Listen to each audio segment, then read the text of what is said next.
Assalamualaikum warahmatullahi wabarakatuh. Kembali lagi bersama saya Yulia Mu'arifatul Zahra dari jurusan Administrasi Pendidikan Fakultas Ilmu Pendidikan Universitas Negeri Padang. Kita kembali lagi dalam mata kuliah Komunikasi Organisasi. Kali ini kita akan bahas mengenai komunikasi eksternal dalam organisasi. Apa itu konsep komunikasi eksternal? Kenapa komunikasi itu dilakukan dan siapa yang punya peranan melakukan komunikasi eksternal tersebut? Dan yang jelas, komunikasi eksternal menjadi satu nyawa yang menjadi potensi yang sangat besar yang akan menentukan tingkat keberhasilan lembaga atau perusahaan. Apabila lembaga atau perusahaan mengidentifikasi atau melaksanakan atau mengelola komunikasi eksternal ini dengan baik, maka akan mengindikasikan keberhasilan bagi lembaga atau organisasi tersebut untuk mendapatkan keuntungan yang sangat luar biasa. Tidak hanya dari sisi material, tapi immaterial sekaligus. Karena apa? Yang namanya komunikasi eksternal pada prinsipnya akan membangun relasi, membangun hubungan baik dengan mereka-mereka yang terlibat secara langsung ataupun tidak langsung dengan lembaga keperusahaan di luar organisasi kita. Termasuk yang paling utama adalah para klien, para relasi, dan para konsumen yang justru menjadi market utama dari lembaga atau perusahaan kita. Baiklah teman-teman semua, pertanyaan pertama yang akan kita bahas dalam pertemuan kali ini adalah apa sebenarnya yang dimaksud dengan komunikasi eksternal?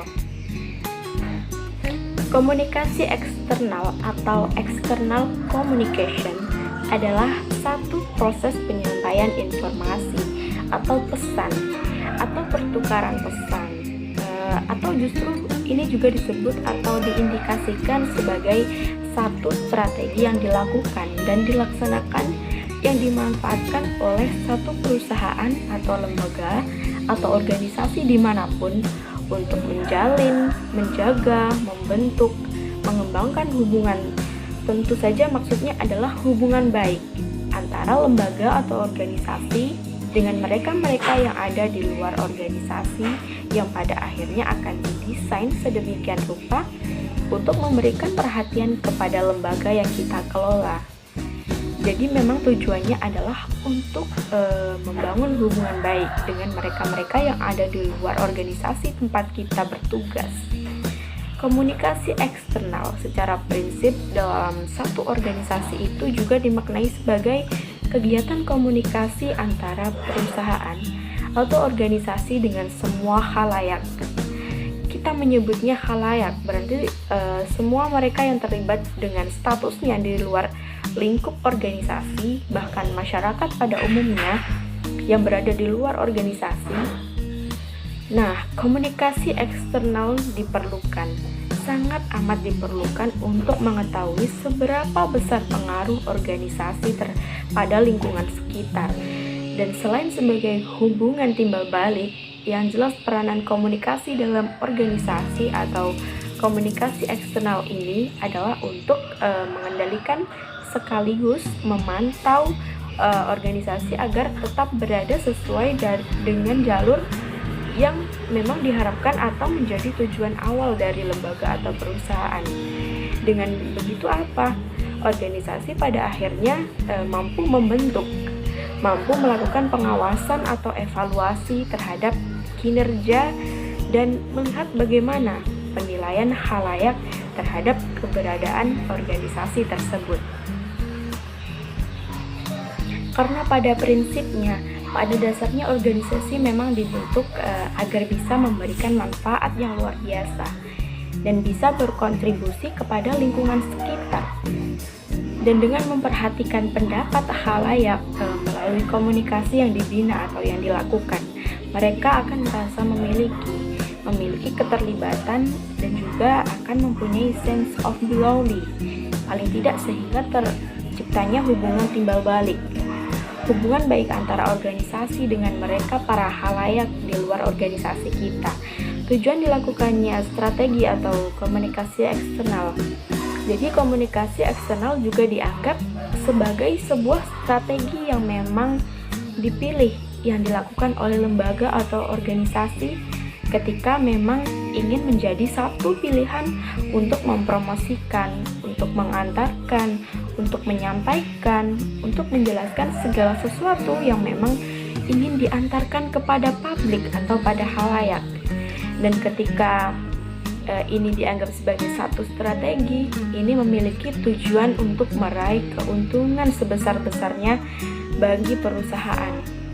Hampir semua sisi ketika komunikasi ini dilakukan dengan benar, dikelola secara baik, ketika relasi atau hubungan ini terbangun dengan baik pula, sebesar-besarnya ini menjadi keuntungan yang luar biasa bagi perusahaan atau lembaga.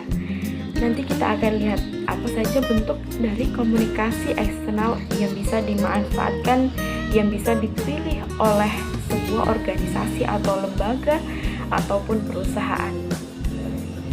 Teman-teman semua, yang perlu digarisbawahi adalah tadi dijelaskan bahwa tujuan dari dilakukannya strategi dalam bentuk komunikasi eksternal ini adalah untuk meraih keuntungan yang seluas-luasnya bagi perusahaan atau lembaga.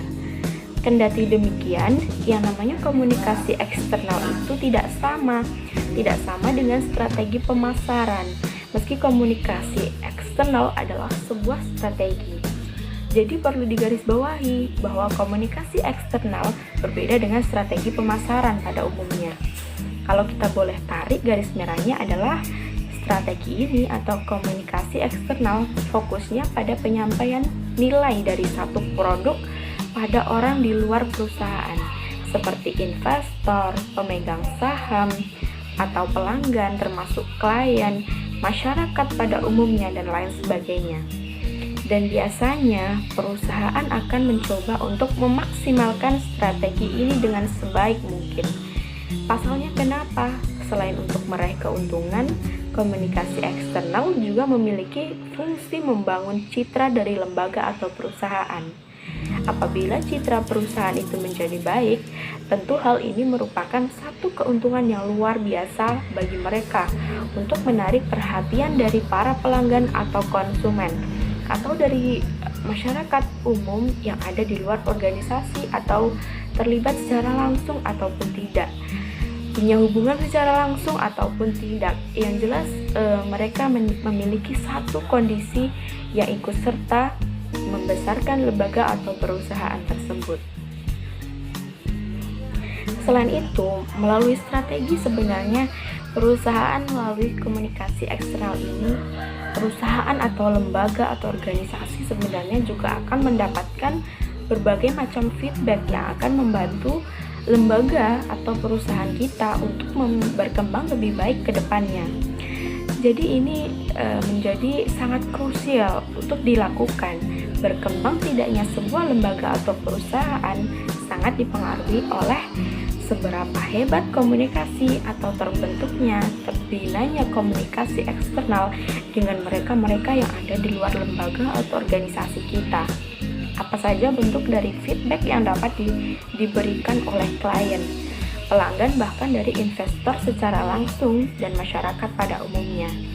Inilah bentuk-bentuk dari komunikasi eksternal yang akan kita bahas, sehingga bisa jadi salah satu di antara sekian banyak jenis itu merupakan komunikasi eksternal yang memang pernah kita lakukan, yang memang pernah kita lihat atau disinyalir, oh ternyata ini bentuk-bentuk komunikasi eksternal yang bisa dilakukan atau bisa dipilih. Beberapa di antaranya kita coba bahas. Yang pertama jenisnya adalah itu bisa website. Nah, website perusahaan atau lembaga. Yang jelas website seringkali identik dengan medium atau media untuk mempromosikan suatu produk. Akan tetapi di balik itu, yang namanya website itu dijadikan sebagai media untuk membangun komunikasi dengan pihak luar. Jadi memang secara sadar itu didesain untuk membangun komunikasi dengan mereka-mereka yang secara langsung mungkin tidak akan bisa kita sentuh dalam hubungan tatap muka. Tetapi dalam jangkau yang begitu panjang, melalui website semua orang bisa tersentuh atau terjangkau. Di dalam website, kita bisa memasukkan berbagai macam informasi, berbagai macam pesan mengenai perusahaan kita, mengenai kelebihan-kelebihan produk, jasa, segala sesuatu yang baik yang seharusnya memang kita promosikan, kita publis untuk membangun, membentuk, bahkan untuk memperbaiki citra perusahaan atau lembaga. Dan dalam konteks public relation, ini menjadi alat bagi si public relation official. Tapi secara umum dalam konteks komunikasi ini, bagi lembaga atau perusahaan dimanapun, website menjadi salah satu jenis komunikasi eksternal yang bisa dimanfaatkan. Memang skalanya lebih luas untuk menerjemahkan semua hal terkait dengan produk, jasa, dan membangun relasi hubungan baik dengan mereka, semua yang ada di luar perusahaan atau lembaga, sehingga citra lembaga menjadi lebih baik. Bentuk lainnya dari komunikasi eksternal ini adalah majalah perusahaan. Artinya memang kadang-kadang dimanfaatkan oleh beberapa perusahaan atau lembaga, meski memang tidak semua perusahaan punya majalah. Tapi yang jelas, majalah adalah satu media dalam konteks media cetak yang dapat memuat berbagai macam tulisan maupun gambar, sehingga ini cukup krusial untuk bisa dijadikan sebagai alat komunikasi terhadap mereka-mereka yang memang tidak bisa secara mudah kita sentuh melalui komunikasi langsung.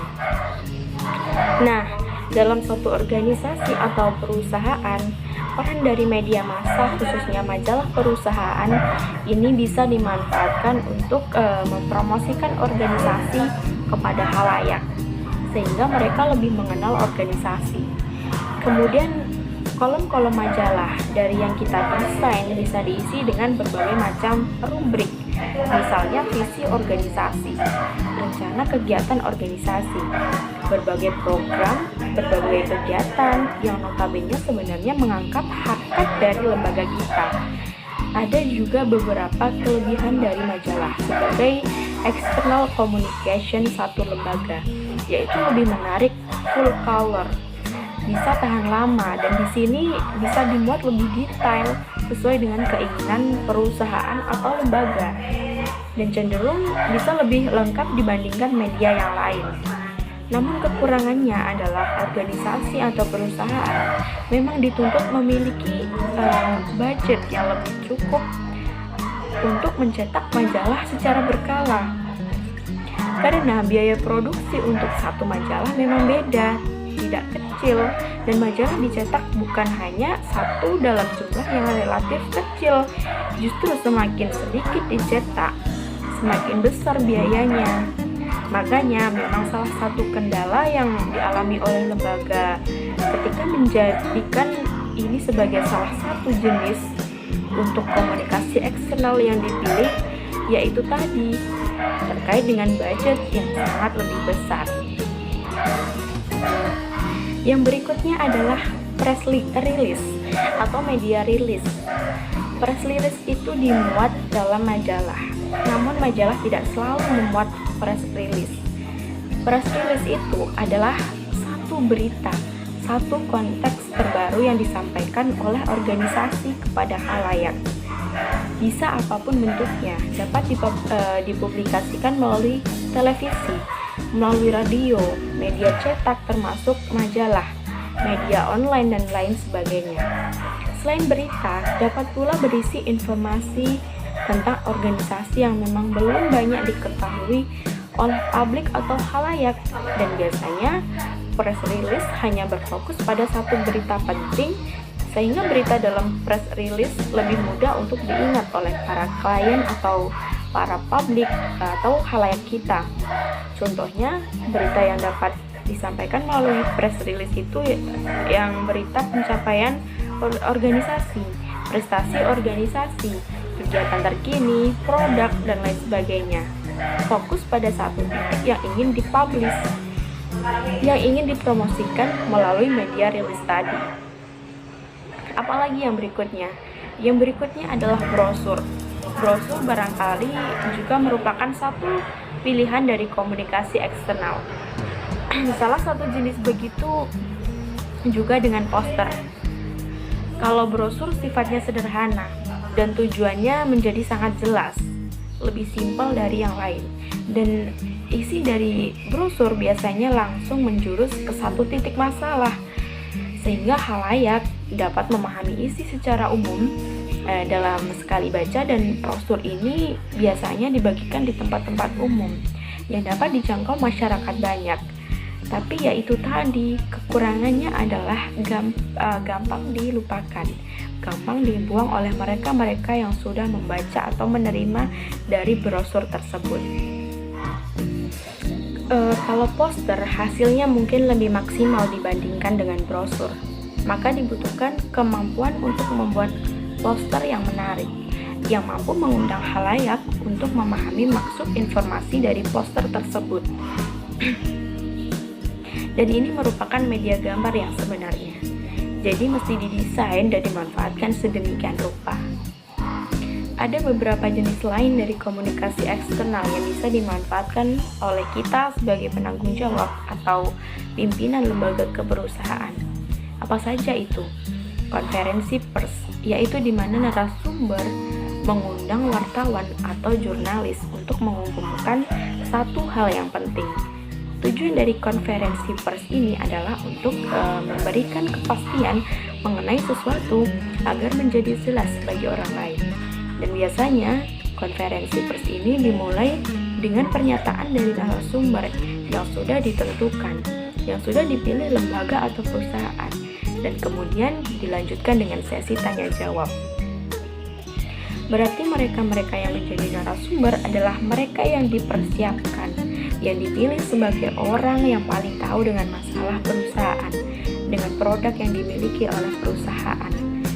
Jadi kalau mereka-mereka yang terpilih menjadi narasumber adalah orang yang tidak tahu dalam perusahaan, ini menjadi satu masalah yang sangat besar.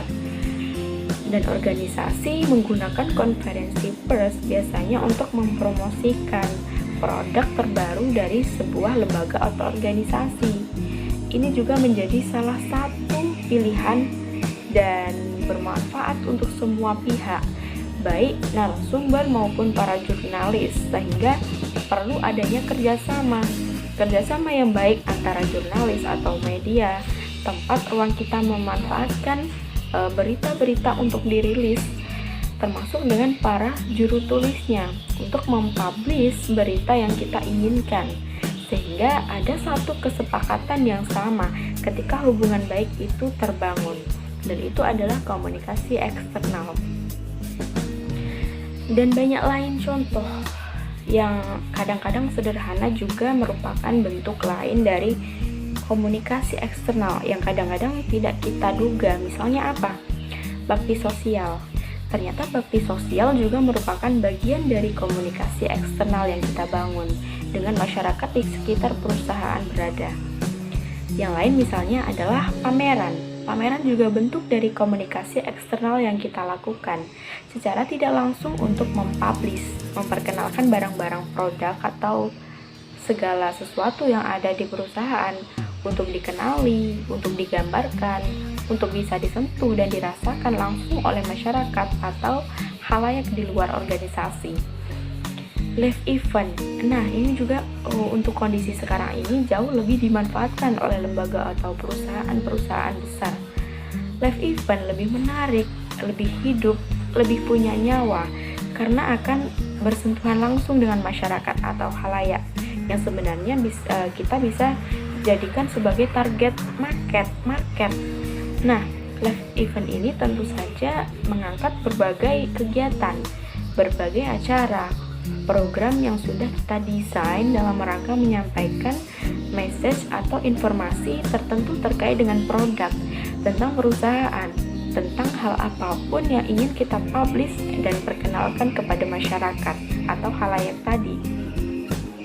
Nah, jadi banyak bentuk atau jenis dari komunikasi eksternal. Ketika bisnya itu adalah mempromosikan, menyampaikan, dan itu merupakan strategi untuk membangun relasi Membangun hubungan baik itu adalah bentuk-bentuk atau jenis dari komunikasi eksternal. Kita lihat pada bagian akhir. Sebenarnya ada tidak alasan yang menguntungkan perusahaan? Kenapa komunikasi eksternal itu dilakukan? Apa alasannya? Ada beberapa alasan sebenarnya. Alasan yang bisa menguntungkan perusahaan atau lembaga, kenapa komunikasi eksternal itu dilakukan?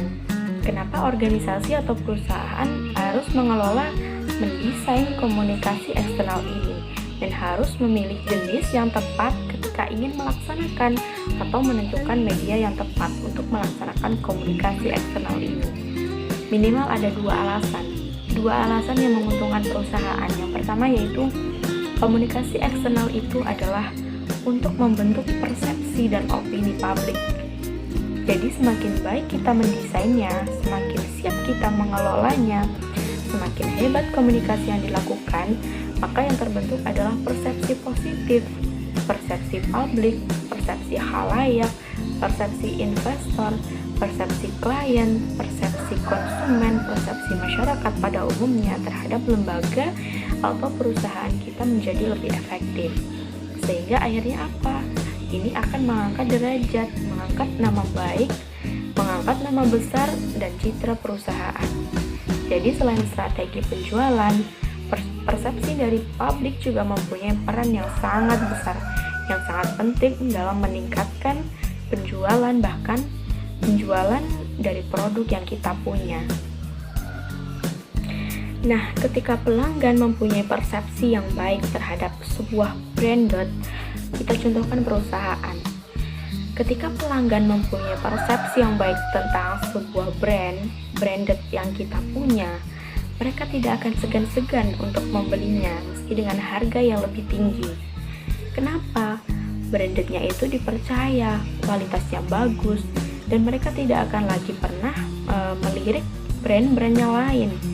Ketika orang sudah yakin dan percaya dan merasakan bahwa tidak ada lagi brand yang lebih baik daripada itu, maka harga menjadi nomor sekian. Dan biasanya yang lebih hebat lagi, mereka satu orang akan menjadi corong promosi yang akan merekomendasikan produk-produk yang kita punya kepada orang lain. Jadi ini adalah iklan berjalan yang gratis yang dimiliki oleh perusahaan atau lembaga. Nah, alasan yang kedua adalah keuntungan dari kegiatan komunikasi eksternal ini ketika dikelola atau dilakukan secara benar adalah mampu menjangkau pelanggan baru. Ini khusus untuk perusahaan. Pelanggan baru mungkin selama ini tidak terdetek atau tidak terjangkau. Tapi melalui komunikasi eksternal yang baik, ketika perusahaan mampu atau lembaga mampu memilih jenis atau media yang tepat untuk melakukan komunikasi eksternalnya, maka dia akan mampu mendapatkan atau menjangkau pelanggan baru. Alasan lainnya kenapa komunikasi eksternal penting? Ya ini tadi, ada pelanggan-pelanggan baru yang belum tersentuh, sekarang ingin disentuh. Seperti yang kita ketahui misalnya di era sekarang yang modern, semuanya dapat dilakukan melalui media sosial yang tidak tersentuh yang berada di pelosok. Nah, sekarang sudah bisa kita tarik yang tidak tahu, yang tidak kita kenal, sekarang kita bisa kenal. Apa sih untuk kondisi online sekarang yang kita tidak bisa sampai ke titik manapun, asal ada sinyal, ada internet, semua bisa kita sentuh. Jadi melalui komunikasi eksternal ini, sebenarnya dengan kondisi teknologi yang luar biasa sekarang, keuntungan yang paling besar yang dimanfaatkan oleh lembaga atau perusahaan adalah mampu menjangkau pelanggan-pelanggan baru yang selama ini tidak terdeteksi sama sekali. Nah, itulah tadi penjelasan mengenai komunikasi eksternal dalam organisasi. Sekian dari saya. Wassalamualaikum warahmatullahi wabarakatuh.